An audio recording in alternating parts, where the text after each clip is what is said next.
No, this doesn't look mildly suspicious, does it? I'm either headed to Medellin or I'm going on a cycling adventure. Hey, good people, August Block here again. It's been a long time since we talked. I probably owe you a more inclusive update, but just to give you a quick overview, last year I didn't post any videos. It was kind of a wash. Some things happened, like Hurricane Helene came and wiped out my parents' house, and I took off work and rebuilt it for them by myself over 6 months, and I didn't really get a chance to train that much and nor make videos. I just had to get them back in their house as quickly as possible. All the while I had London-Edinburgh-London pending, so I knew in the back of my head that I had to start logging some miles here. So I was able to do some maintenance training, but I really couldn't dedicate time to it until 6 weeks ago, 8 weeks ago. So I crammed a bunch of miles in. I was strategic about it. I did strength training. I had to trim down because I'd packed out a bunch of weight because I was eating junk food and going up and building this house all day by myself and just eating whatever I could find. So I was strong, but I wasn't lean. So now tonight I'm actually going to fly to London, and I'm just doing the final packing up, and I'll just walk you through kind of like what this looks like. Okay. First, I'm going to jump into my nutrition because that's kind of a trick. My plan is to mainly fuel outside of eating stations, but on the bike, mainly fuel with the Edge energy gel. Now these things are called a super starch, and I didn't believe it at first because it's only got 1.8 ounces, and they claim that it will provide endurance energy for up to 75 minutes, and I was like, there's no way. But I did do a bunch of research on it, and I tested it over and over and over again, and literally if I eat one of these packs at 1.87 every hour, my fuel level is even and clean. And then I can run for forever with these things. The only thing it doesn't have any electrolytes in it. So once you start running low on electrolytes, if your bottles are just pure water, you're not going to get electrolytes. So I convert and start mixing in this EFS Pro fuel, and I've got all of these pre-mixed here for high concentrate in my Camelback for 5 hours of fuel. Okay, so together with 10 packs of the Edge, UCAN Edge packs, which come in strawberry and pineapple and salted caramel.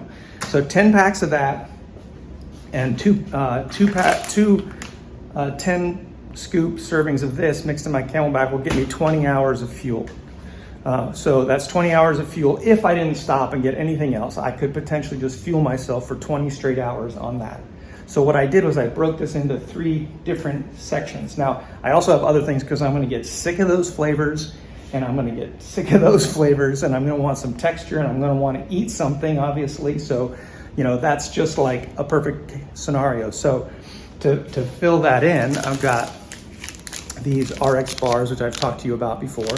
RX bars, scratch bars, and for some quick energy, different flavor, stingers, and then Cliff double espresso shots. So those are my main fueling things that I'm going to be carrying. So the fueling thing on this will be a big fun test. I have 2 drop bags here, one at Richmond and one at, God, I'm going to kill this name, Interleithen? Okay, yeah, so one at Richmond, which is about 456 kilometers, and then coming back at 826.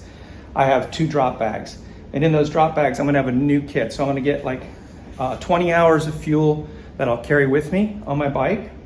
Plus I'll be able to eat at all these stops. I probably don't need that much fuel. It's probably gonna be extra weight. If I get to my first bag and I'm like, okay, I'm carrying too much weight with this fuel because I have fuel at the stops, then maybe I'll offload some of it to lighten my load. But to start, philosophically, I'm gonna have enough fuel there and for 20 hours, then I'll refuel, repack at my bike, at my bag drop, and then refuel again at my other bag drop. So I can fit everything in my bag as it stands right now with really not much problem. Unlike Paris-Brest Paris, where you didn't have to even have navigation on your computer, and you didn't need to use cues sheets because there were arrows and guidance and people and everywhere along, so you could just ride and focus on the ride. But with LEL, you really have to navigate yourself. And the truth is, you can even build your own route. They give you a route, but you just have to get to those places, and hit the controls. So what I've done is first check out all my maps.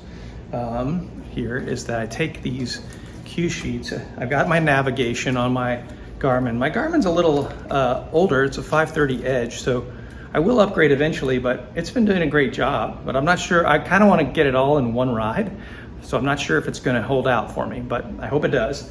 And then I have all of these are my cue sheets, right? And they are cut small and laminated with just self-lamination, because I've had them where the water just destroys them. So it's like a little crafts project. It takes you a couple hours to do it, but it's all fun for planning. Here is my master plan. So this is the entire route, right? And what I have there is marked as, you see the first column, I've marked it whether I'm gonna eat or I'm gonna sleep. So obviously if I sleep, I'll probably eat too. But so I have, I'm gonna eat in Boston, and then I'll eat in Malton, and then I'll sleep in Richmond, and then I'll eat in Brampton, and then I'll eat in Moffat, and then I'll sleep in Interlaken, and then I'll eat in Richmond again, eat in Hessel, eat in North Stowe, and eat in Riddle. So those are my plans, right? So again, sticking to your plan, good luck, but having a plan first is the most important thing. So then if you modify it on the fly, it's not stressful. But if you never have a plan, where am I gonna stop tonight? I'm not really sure. But if I'm at 375 kilometers and I know I need to get to Richmond, which is 467, I might just say, you know what, I'm just gonna slug it out. But if I didn't have a plan to shoot for Richmond, I would just be well, I don't know when I should stop, and then you just get fatigued and stop. So I planned all that out. There's a high likelihood, like I'm saying here, because I haven't trained up for this. I have very few miles for the year. I mean, I would hope to go into it with at least 5,000 miles, maybe 8,000 miles for the year. I only have 3,000 miles for the year. I did load them pretty much right before I'm leaving. For the last a lot of them were last couple thousand miles were loaded in the last 2 months or more. So that's good, All right, so that's my navigation. I got the on computer. I've got these. I got my phone, probably gonna lose a signal. There's a possibility I'm lost in a village. That's okay, I'm in it for the adventure. And I'll figure it out. I'm really looking forward to it. Okay, now I'm gonna jump out and go get my bike tweaked. Come with me.